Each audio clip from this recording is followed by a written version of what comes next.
Assalamualaikum warahmatullahi wabarakatuh. Di video kali ini kami dari kelompok 5 di mata kuliah evaluasi pendidikan akan membahas tentang penguasaan terstruktur dan tidak terstruktur. Kami beranggotakan 7 orang. Yang pertama Fitrotul Bidayah, yang kedua Yulinda Sari, yang ketiga Lutfiatul Laili, yang keempat Jayanti Puspitasari, yang kelima Eka Puspitasari, yang keenam Vita Arisma, yang ketujuh Daroja Marfuah. Di sini pembahasan yang pertama mengenai pengertian metode pemberian tugas atau metode resitasi. Berbicara tentang pemberian tugas pada siswa, kita akan diingatkan pada salah satu metode dalam pembelajaran yang dikenal dengan sebutan metode pemberian tugas atau metode resitasi. Jadi pemberian tugas itu sama aja dengan metode resitasi, hanya saja penyebutannya saja yang berbeda. Menurut salah satu tokoh, yaitu Yendrika Kurniati Rahayu 2017 mengemukakan tentang langkah-langkah yang harus diikuti dalam penggunaan metode pemberian tugas atau metode resitasi. Yang pertama adalah fase pemberian tugas. Ada 5. Yang pertama, tujuan yang akan dicapai, jenis tugas yang jelas dan tepat sehingga anak mengerti apa yang ditugaskan tersebut. Yang selanjutnya, situasi dengan kemampuan siswa. Yang selanjutnya ada petunjuk atau sumber yang dapat membantu pekerjaan siswa. Dan yang terakhir, sediakan waktu yang cukup untuk mengerjakan tugas tersebut. Yang kedua, langkah-langkah pelaksanaan tugas. Yang pertama, diberikan bimbingan atau pengawasan oleh guru. Yang kedua, diberikan dorongan sehingga anak mau bekerja. Yang ketiga, diusahakan atau dikerjakan oleh siswa sendiri, tidak menyuruh orang lain. Yang keempat, dianjurkan agar siswa mencatat hasil-hasil yang ia peroleh dengan baik dan sistematik. Yang selanjutnya, ini ada fase mempertanggungjawabkan jawaban tugas. Yang pertama, laporan siswa baik lisan maupun tulisan. Yang kedua, ada tanya jawab atau diskusi kelas. Yang selanjutnya, penilaian hasil pekerjaan siswa, tidak dengan tes atau non-tes, baik dengan tes maupun non-tes. Yang selanjutnya ada tugas terstruktur. Tugas terstruktur adalah sebuah tugas yang diberikan kepada siswa dalam rangka meningkatkan pemahaman terhadap suatu materi pembelajaran, di mana waktu pengumpulan tugas terstruktur ditentukan oleh guru, bisa pada pembelajaran berikutnya atau keesokan harinya. Sedangkan pengertian tugas terstruktur menurut tokoh Imanjah Alipandi 1984 dalam bukunya yang berjudul Didaktik Metodik Pendidikan Umum, mengemukakan bahwa tugas terstruktur adalah cara untuk mengajar yang dilakukan dengan jalan memberi tugas khusus kepada siswa untuk mengerjakan sesuatu di luar jam pelajaran. Mungkin ini bisa seperti PR atau tugas-tugas mandiri, seperti itu. Yang kedua, pemberian tugas terstruktur dalam pembelajaran, yaitu dengan mengacu kepada tujuan pembelajaran dan indikator tugas terstruktur dalam pembelajaran, lebih ideal diminta untuk mengumpulkan paling lambat seminggu kemudian. Tugas terstruktur sebaiknya diberikan secara kontinu, tetapi jumlahnya sedikit, misalkan 1-5 soal, tetapi rutin diberikan penugasan setiap 2 pertemuan atau 1 pertemuan. Jadi gini, biasanya kan ada tuh guru yang seminggu itu ada pertemuannya itu seminggu sekali atau seminggu 2 kali. Itu biar murid itu rutin dan paham mengenai mengenai materi yang diberikan oleh guru, maka guru itu harus memberi tambahan tugas, yaitu seminggu sekali atau 2 minggu sekali, seperti itu. Yang ketiga, manfaat pemberian tugas terstruktur. Pemberian tugas kepada siswa akan membuat siswa lebih semangat dalam belajar. Manfaat yang berarti bagi siswa dan bagi pembelajaran yang dilakukan oleh guru. Adapun manfaat tugas terstruktur antara lain untuk siswa ya. Manfaat bagi siswanya ini yang pertama, memberi kesempatan bagi siswa untuk lebih memahami materi pelajaran yang telah dibahas di sekolah. Yang kedua, memberikan waktu kepada siswa untuk mengulang kembali materi pelajaran. Yang ketiga, siswa dapat mengukur kemampuan dirinya dalam pembelajaran. Yang keempat, menumbuhkan rasa percaya diri dan disiplin siswa.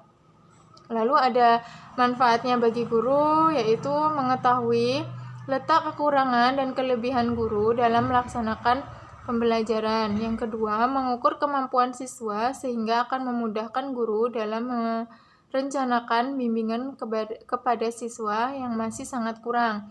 Dan yang terakhir, meningkatkan profesionalisme guru di dalam melakukan pembelajaran.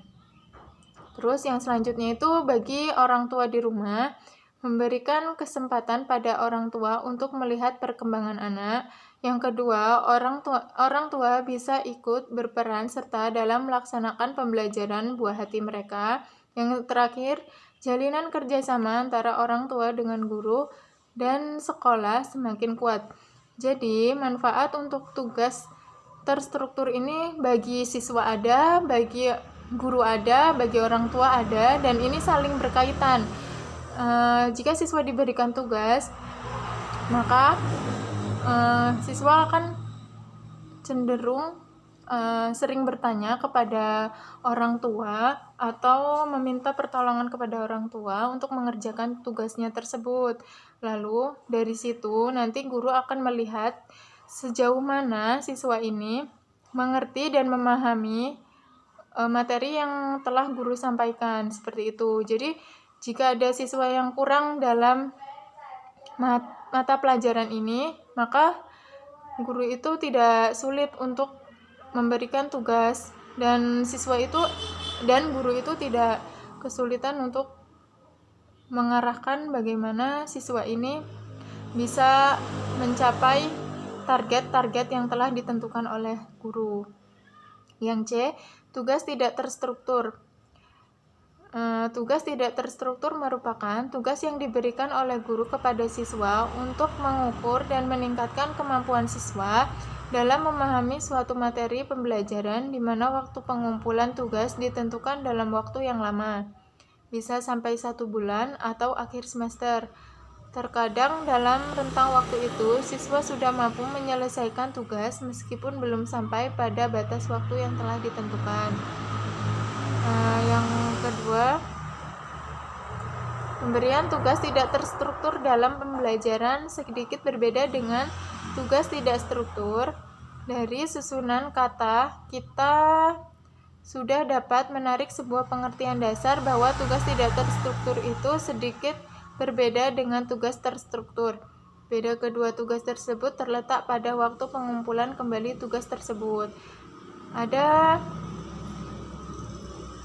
yang selanjutnya, waktu untuk penugasan terstruktur dan tidak terstruktur berlaku ketentuan sebagai berikut. Yang pertama, waktu untuk penugasan terstruktur dan tidak terstruktur bagi peserta didik pada SD atau yang sederajat maksimal 40% dari jumlah waktu kegiatan tatap muka dari mata pelajaran yang bersangkutan. Yang kedua, waktu untuk penugasan terstruktur dan tidak terstruktur peserta didik SMP itu 50% dari kegiatan tatap muka. Yang selanjutnya untuk SMA itu 60% dari jumlah waktu kegiatan tatap muka dari mata pelajaran yang bersangkutan.